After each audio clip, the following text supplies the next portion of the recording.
Hello and welcome to Big Orc Games unboxing video of the new RuneWars Miniatures Games expansion, the Waiqar Infantry Command. My name is Simon and I'll be doing the unboxing today. Straight off I'm just going to point out I've probably pronounced that wrong. Very sorry if I have. So what we're going to do is open this up and take a look at the contents inside. This isn't an in-depth guide or strategy, just having a look at the cool stuff you get in the box, and I'll just dispense some random thoughts I have on it. So you're getting in here a single movement tray with 4 very cool looking dudes who provide some big bonuses to an infantry regiment. The big part of this though is those 18 upgrade cards. Now 3 of each basically belong to these guys and you get 5 extra ones, which is cool. But yeah, so lots of good stuff in there, so let's take a look. So we'll open it up and I'm just going to point out the packaging here to you. Notice how little of the packaging this is using. Now I understand shelf presence, but it's still very excessive and I feel like it's, pardon me, I feel like it is very excessive to have that much packaging for this. It could have easily been in something half the size, so not too happy with the size of the packaging, but there we go, it is what it is. So you get this fold out in here. It's an assembly guide on how to assemble your 4 figures: the standard bearer, the champion, the drummer, and the necromancer. You also get a little bit of story and lore down here, and if we open it up, you have a component list and the credits. Ta-da! There's not a lot else to them in terms of rules. Because it's a command, it doesn't have its own separate command wheel or anything like that, so all you get is a nice advert for Descent on the back. So let's take a look at what we're going to get inside. So I'm going to start with the upgrade cards. This is the big thing, 18 upgrade cards. Loads of cool toys to play with in here. So let's take a look. So first up is an artifact, Fortuna's Dice. It's a 6 cost and it works on melee and ranged. Exhaust this card to change 1 die to a face of your choice. Very self-explanatory. Turn a hit into double hits. Turn a blank into double hits. Fantastic card. So what I'm going to do is just line these up into their types. So just going to find where my artifact dude is. All will be revealed very shortly, I show you. So yeah. So let's find Mr. Bearer. There he is. So let's get those lined up, because they're a little bit jumbled, so sorry about that. So we have here Fallen Hero. So 4 cost with 3 shield and 2 health. So it's an upgrade, as you can see for the bottom, for the infantry, and it has to be for the Waiqar. So add artifact to this unit's available upgrades, but when this figure is removed, discard 1 artifact upgrade that is equipped to this unit. So this is what allows you to take the Fortuna's Dice, because normally otherwise you wouldn't be able to use it at all. So the other variants of them, you have the Mistland Saboteur, which is a 6 cost, and grants you the skill discard 1 non-figure upgrade card from an enemy engaged with you. It's like a really cool upgrade assassin. I quite like that. It's very, very tricksy. And we have the Executioner. 6 points to give you the skill choose a wounded figure and enemy engaged with you and remove it. Another assassination. But this time of an actual figure. So this one hits a wounded figure, that one hits a non-figure upgrade card. This is really, really snipey, nasty stuff here. So moving on to the Necromancer character. Yeah, the Necromancer. Costs 3 points, and the skill is if there are an empty slot on your tray, if there are empty slots in your trays, place up to, now that, if I remember rightly, I'm trying to remember which upgrade, which rune, I think that's the stable energy, is it? I think. I'm not entirely sure, sorry. But either way, place it to that energy, new figures corresponding to this unit's card in the empty slots, following the rules for placing units with regenerate. So this is based on your runes which you cast at the start and during and at the end of every turn. So yeah, so nice. It's just an additional regeneration that isn't regeneration, which is it's a nice thing to do considering it's something the reanimates probably should be doing a lot of. Then we have the Death Caller. 5 points, and it gives you the skill, spend a blight token from an enemy at range 1 to 5 and in line of sight to cause that enemy to suffer, and again it's one of the energy wounds. So yeah, just additional wound dealing, which is nice just by passing that armour, especially something that's quite tough. Captivating Hexer costs you 5 points as well. An enemy engaged with you cannot perform that one I'm going to say is a shift, which allows you to disengage normally, so you can sort of shift away from combat. So it stops them from being able to do that. So let's try the Musician. So, you know, the undead love their music.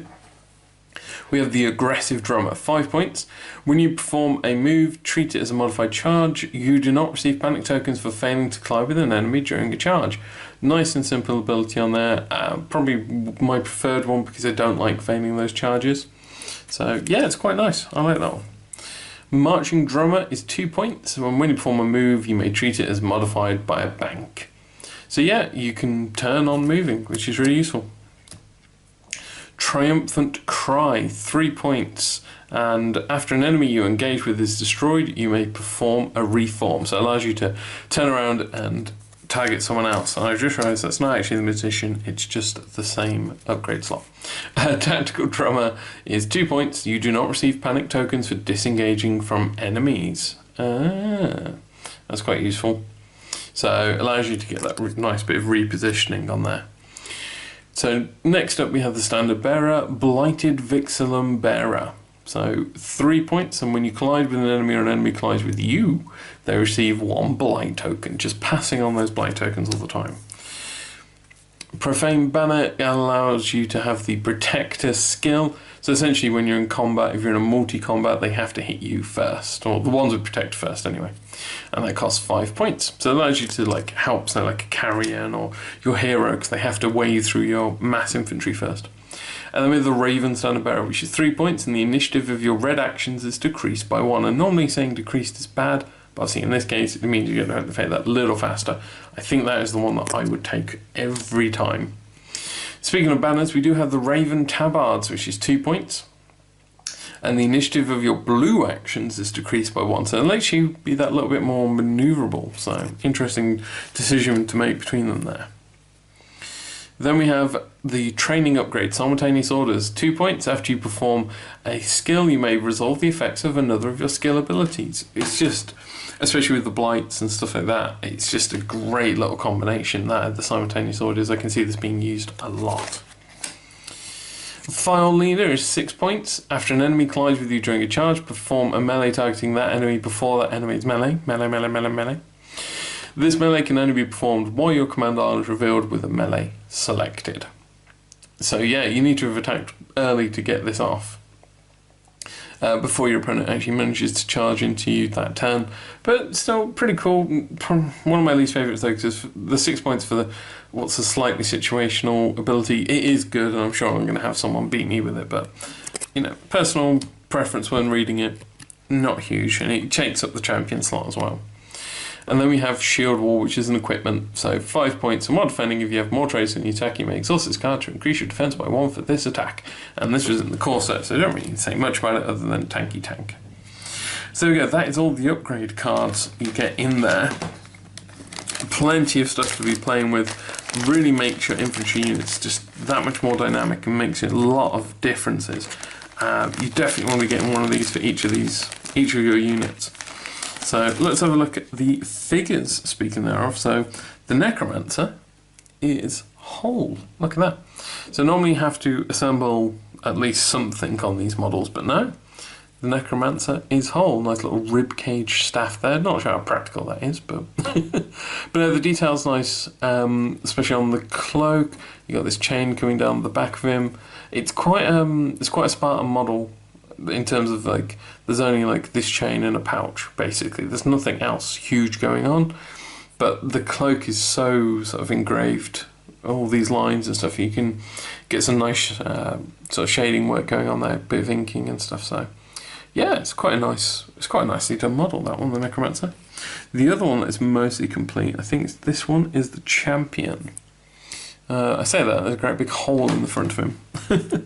So let's see if we've got some of the bits. So we've got, I think it's that one of his arms. No, not his, someone else's. Yeah, because these only slot together, so they're not terribly difficult to get together. That's also not his, I don't think. I just picked up the Standard Bearer. Let's go and double check the building guide. Oh, the drummer. Have I picked up the drummer? So let's have a look. Yes. Yes, I have. So, yeah, no, trying to get the arms in is going to be too difficult to see on camera, but yeah. So that is part of the drummer anyway. So you're missing this front plate off of him, which I think is just a tiny little bit. There's his arm there, so his drumming arm, and then you've got the actual drum here, which would slot in there. So yeah, pretty cool, pretty neat. Then we have the legs of a champion. The legs of the standard bearer, like just simple tunk. Still missing off the one arm with the weapon, but still big hole in the banner.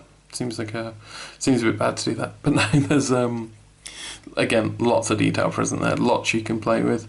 Probably can't get too much of a drawing or a motif or anything on the banner just because it is a bit awkward because it curves round. Not too much of a big flat area to play with there, but still, it should look really nice painted up. And then we have various component pieces here of the champion. There we go. So that bit slid on nicely. And you can see there's lots of like bandages and bits more plates and stuff like that than the other guy. So a bit more of a metal painting there, but still, like look at all the holes in the cloak. Really nice. It's really cool. So very happy with the figures. They're up to the usual FFG standard of being very nice for what they are. So yeah, there we go. That is everything you get in the Waiqar Infantry Command expansion, along with the tray. Definitely a must-have if you've got Waiqar Infantry, which playing them I'm almost certain you do because you've probably bought a core set, so you definitely have some. That is huge upgrades. It adds so much versatility to your army just through this set of upgrades. Fantastic idea to get a hold of this if you can. Speaking of, remember, everything that's in here today can be bought and sold as individual components on our website, bigorbitcards.co.uk. Have a look at that. Remember to like and subscribe. Check out my other RuneWars miniature game unboxing videos if you're curious about what was in the rest of the wave or the core set. Otherwise, if you have any comments or questions, feel free to leave them below. I hope you've enjoyed watching, and I'll see you next time. Bye.